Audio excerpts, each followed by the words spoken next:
Ya, kembali di Apa Kabar Indonesia Malam. Sekarang saya tanya kepada Pak Sugeng. Pak Sugeng, kalau tadi sebelumnya Prof. Kiki sempat mengatakan bahwa gaya hidup ini memang disorot, menonjolkan kemewahan. Meskipun kalau ya halal ya nggak apa-apa, kalau yang nggak halal ini jadi soal. Sebenarnya kalau dari pengamatan IPW, kok bisa sih sampai ada mungkin pejabat yang bisa mendapatkan uang dengan cara yang tidak halal sampai begitu banyak? Benarkah mungkin ini memang setoran judi online atau juga jual barbuk narkoba? Seakan ini menjadi rahasia umum ya Pak Sugeng?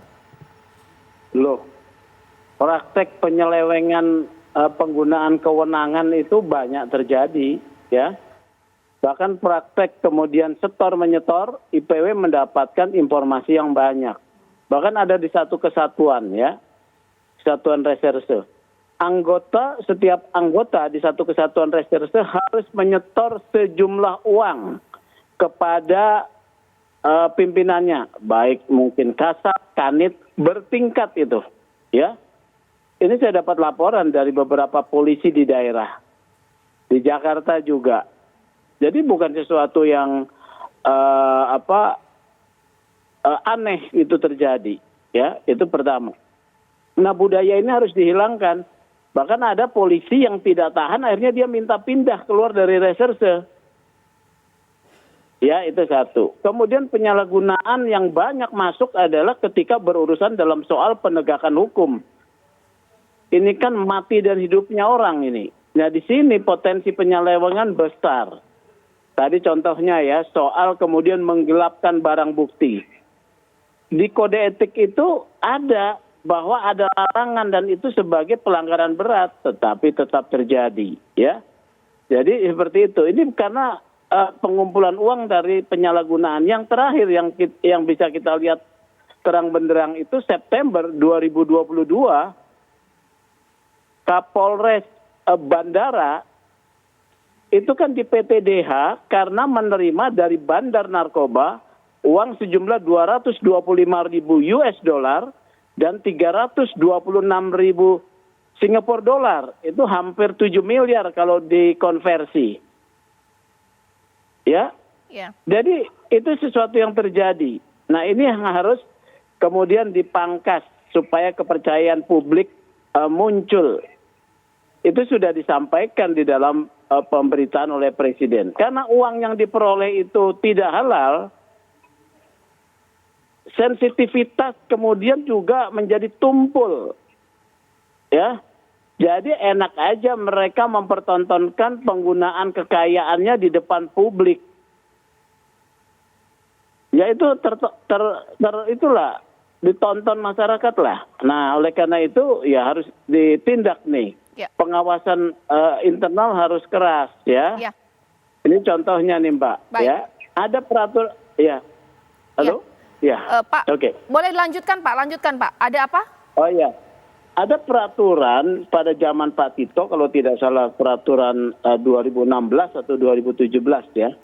Seorang anggota Polri dibatasi ketika dia memiliki unit kendaraan itu nilainya 400 juta tertinggi. Oke.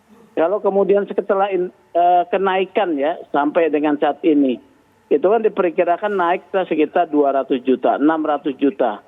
Kalau dikonversi dengan 600 juta ya sekitar apa itu? Mobil Fortuner ya. Kalau rumah 1 miliar properti. Tapi apa yang terjadi yang kita lihat seperti itu ya. Oke, ditahan dulu begitu, Pak Sugeng. Ditahan dulu. Ya. Sekarang saya tanya kepada Mas Taufik Basari. Kalau Pak Sugeng sudah dapat informasi seperti itu, level yang terendah ya, kanit-kanit dan lain-lain harus setor.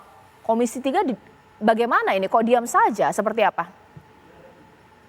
Gini, setiap laporan yang masuk dari masyarakat tentu kita tanyakan ya, kita kritisi kepada pihak Polri.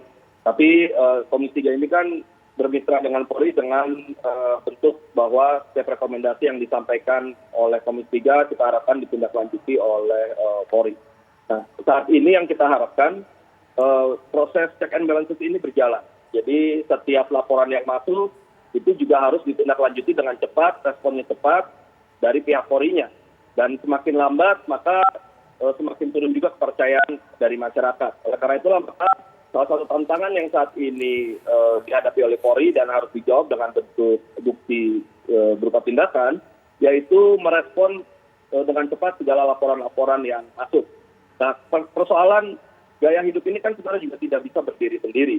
Ya, dia berkaitan dengan aduan-aduan dari masyarakat terkait dengan konsekuensi, terkait dengan penegakan hukum, bagaimana upaya-upaya yang dilakukan oleh beberapa oknum Polri yang menyalahgunakan wewenang dan sebagainya.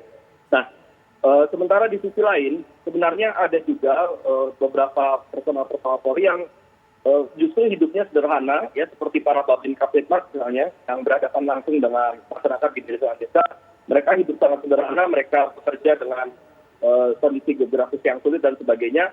Tentu ketika ada ketimpangan gaya hidup ini pun juga menjadi problem juga di internalnya Polri. Nah, oleh karena itu menurut saya ketika pesan dari Pak Presiden jelas bahwa kita jangan lagi mengedepankan gaya hidup mewah karena itu akan menjadi sorotan dari masyarakat, akan membuat masyarakat tidak percaya, masyarakat curiga terhadap apa yang selama ini dikerjakan oleh Polri, maka pertama kita ubah dulu gaya hidupnya. Yang kedua, tentunya juga yang seperti dikatakan oleh Pak Sugeng, pembenahan terkait dengan kinerja Polri, ya jangan sampai ketika ada oknum-oknum yang melakukan pelanggaran hukum di internal Polri itu malah dilindungi.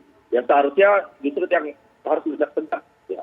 Karena apa? Karena beberapa personal Polri pun juga masih banyak yang punya keikhlasan, punya ketulusan dalam bekerja, dan mereka inilah yang harus kita berikan ruang untuk lebih berperan agar lingkungan di tubuh Polri itu berubah budayanya.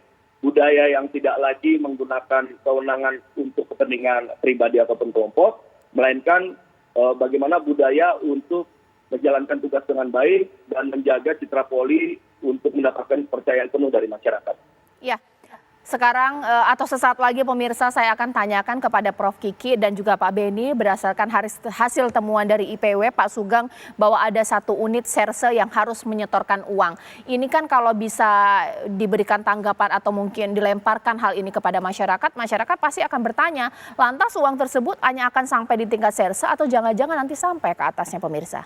Sesaat lagi.